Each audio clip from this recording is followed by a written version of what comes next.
Annabelle. I'm so excited to meet you and talk with you today.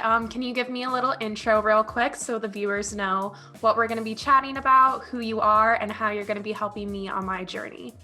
Yeah, of course. So Miss Posh World invited me to talk to you today about becoming an influencer. I know you're trying to start that up now too. I go through my Instagram. My sincerely.savannah is my account, and I started maybe 2 years ago. I started because I really just like taking pictures. I really liked clothes, dressing up, and I really like writing. So I thought this would be the best way to kind of merge all of that together. And it's become somewhat of like a business this past few months, and it's really kicking off. And so, yeah, I'd love to share more with you today. If you have any questions, just let me know. So tell me a little bit about your interest in fashion and photography and kind of how that initially sparked and what motivated you to create this Instagram platform.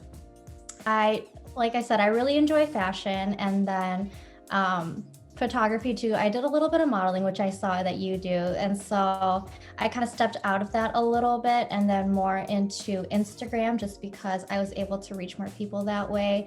And I was getting people who were coming back to me saying, oh, you inspired me to wear this, or you inspired me to do this. And so I found that to be really rewarding. And so I just kind of kept going with it.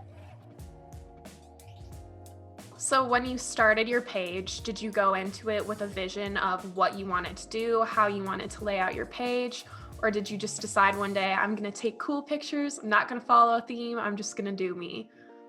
At the beginning, it's more like, oh, you're kind of just experimenting. You don't really know what kind of pictures you want to take. You don't really know what you want your feed to look like. So it's kind of a little bit of everything until you kind of get the hang of it and what feels like you. And so just a few tips that I would say when you're just starting out is to stay consistent at posting on social media. I post content every day, which can seem pretty excessive to some people, but do whatever feels comfortable with you. The less that you post on Instagram, the more you get lost in Instagram's algorithm, and influencers are just constantly battling with that algorithm. So stay consistent and just try new things, whatever starts to feel more you, and then just keep going with that. Have you found any struggles specifically with Instagram and how, have you ever gotten caught up in the perception of social media and what it is to be an influencer? Or have you found it's been pretty easy to stay true to who you are? No, you definitely can get really caught up in it.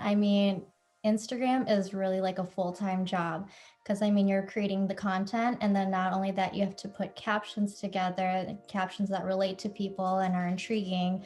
And then on top of that, after you post, you have to spend time engaging, because that's how you grow your account and that's how you start building community online. And so it really is like a full-time job.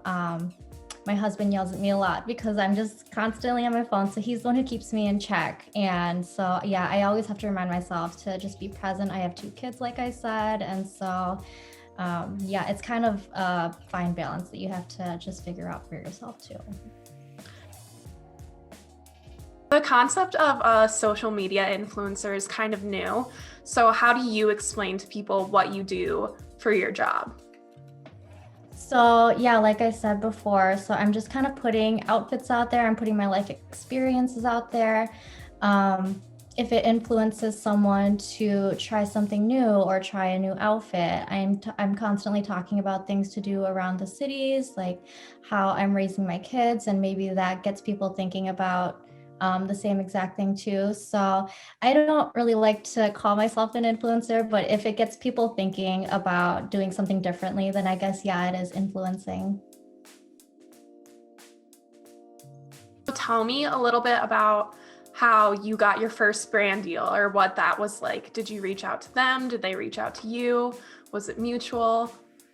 Yeah, so brand partnerships, the industry is so new that there really are no rules, or it's not really black and white. So everyone's kind of just making things up as they go, it seems like. But there's different ways you can work with brands. There's giftings, there's paid collaborations, and I'm really starting to get more towards that paid collaborations side of things, which even if it doesn't really matter how big of a following you have, I think your time is worth so much more than just like a gifted product.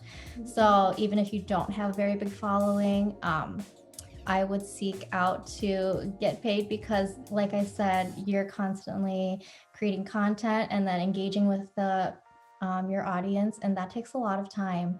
But for my first collaboration, let's see, I've done so many gifted collaborations. I can't remember the first one, but I thought it was so cool that someone was going to send me something and I just had to post about it. But it goes deeper than that now.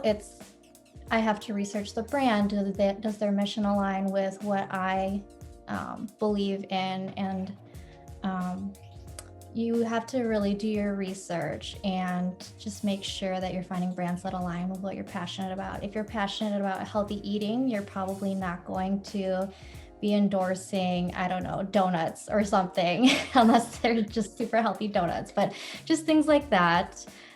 And then you also want to make sure you're not getting taken advantage of too. Like I said, as you start to grow, brands start to see that. And with there being no rules in the industry, they think maybe I can just send this person like a $10 product and get them to market my product. But if you think about it, brands are spending so much money with photo shoots. Like they have to hire a model, they have to hire a photographer, they have to hire location scouts and things like that. And so they're eliminating all of that and now looking for influencers who are just doing all that work for them. So like I said, know your worth, know your time, and just make sure that you are getting what you're worth.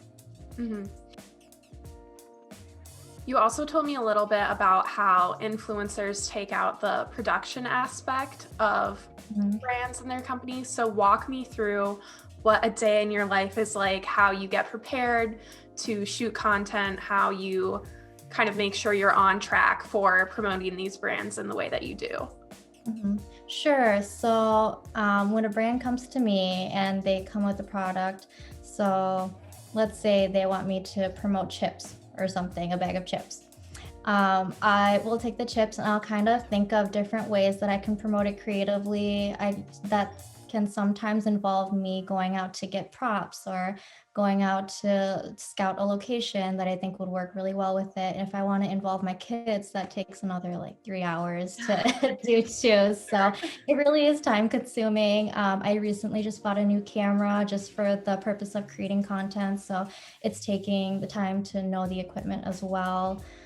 So yeah, there's a lot that goes into it too. Like I said, you're getting rid of all of the stuff like photographer, model, location scout, and you're doing it all yourself. So it takes a lot of work to kind of figure out, but it's really fun. It's so fun. And then, I really enjoy it. Have you found that there's a sense of community among influencers in the cities or in Minnesota, nationwide? Have you kind of found a new home within your role as someone who's prominent on social media? Definitely. Yeah. Pre-COVID, that's where I met Miss Posh World, and that's how we connected. But the community online and in your local area for influencers is it's amazing. They're so supportive, and I have friends online now who I have never met, and maybe I'll never meet them, but we're so supportive of each other's work, and we're there for questions if we have any questions, and we just know about each other's lives through what's online, and we get to connect that way. And so it's really fun. Yeah. Mm-hmm. Okay. I'm like, this has been a really good conversation and super eye-opening to me because I post on Instagram, I post on social media, but I feel like I never really I put thought into it. You know, I'm a 22-year-old who's been on Instagram for like 9 years. So I'm not just posting randomly, but I guess I never really realized how specific and how in tune you kind of have to be with your Instagram to build a following. So I didn't realize how big of a business this is. And Yeah, like I said, there are no rules and everything isn't black and white, but it's crazy that some people use it just for fun and some people do this as their full-time job and make a living doing this. And I think it's pretty awesome that social media has allowed us to do that. I mean, it's awesome and it's kind of scary at the same time Yeah. because it does suck you in. So it really is about that fine balance, like I was saying before.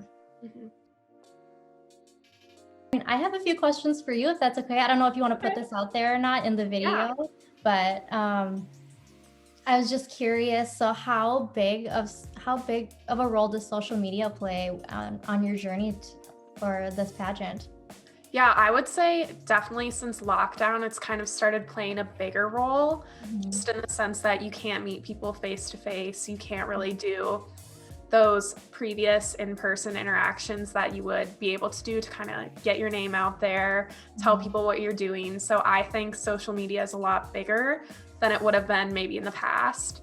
Sure. So definitely building a platform, building a following, getting people to know what I'm doing, who I am, who I want to be, all of that has been kind of a big part of trying to figure out who I am Sure. on social media versus in person.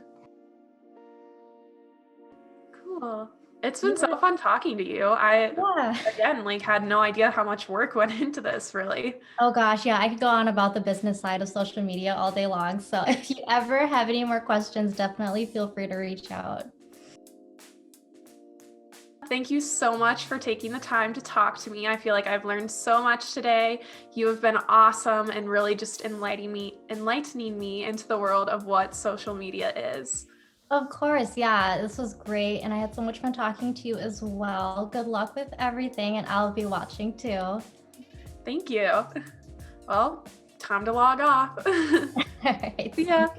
Bye.